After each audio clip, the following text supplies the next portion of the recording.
sleep apnea. I have sleep apnea. And do you know about this? Yeah. Do you snore? I have a mouthpiece. You have the CPAP machine? No. Oh, you do the jaw thing. No, it's different. It holds my tongue down. It keeps my tongue from sliding back. It made a world of difference. Changed everything. Dude, that's why I wanted to mention it. Like anybody who's got I was not breathing for 20 seconds at a time. And this woman I was sleeping with actually counted, and she's like, dude, you're choking, you're suffocating. Yeah. So I went and got a test. It's super easy. You take it home and hook this thing in your finger and all that. And they told me, I think it was 25 episodes per hour is considered severe. I had 74. Every minute I was suffocating to the point where I sort of woke up and my throat tissue, the muscles contract so you can breathe again. So you're always at the surface.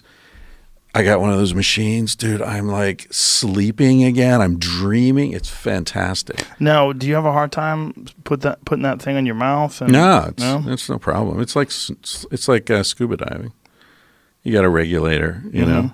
I mean, you have the full face one that goes over your nose and your mouth if you tend to breathe through your mouth, or they have them that just go over your nose. Which one do you have? I have both. I started because I used the nose one, and then I was breathing through my mouth, and that's all weird. So then I got the big one. But after a month with that, now I just use the nose one. Now that pumps air, right? What it does is it creates air pressure, but just very slight. It's adjustable. It adjusts based on your reaction to it. And so when you are when you're breathing, the air pressure keeps the passages open. So it can be anatomical. It can be your tongue falling back. That's what it is for me. Yeah. So it keeps the passage open. It's just this slight pressure, and it's really nice because it's like you take a deep breath and it fills your lungs because there's just that little extra push, and it's totally quiet. There's all this stigma around it. People think it's really gross or loud or whatever. It's not. The new machines are great, and they have a humidifier in them, so you can adjust the. How do you power it up when you're camping and stuff? Well, I've got electrical system in the van, and I also have a backup battery, a little lithium battery. That's all you need? Yeah. Power the whole night like that? Yeah, if you don't use the humidifier. If you use the humidifier, it sucks up more because it's a heating element. Right. Does the humidifier help? Yeah, it's great because you can adjust it. Like here in LA, we're in a desert. It's dry, so you can turn it up. If you're, I was in Seattle, I turn it off. Doesn't matter. So it's just changed the way you feel? I feel so much better. I'm sleeping through the night. I dream again. Yeah. I feel kind of evangelical about it because, I know a lot of people have this, men and women. And there's this weird kind of shame around it, and I'm just trying to be it's a weird thing to be shameful of. Yeah, right? Fuck it, man. Sleep. You got to sleep. It's really important. It makes everything better.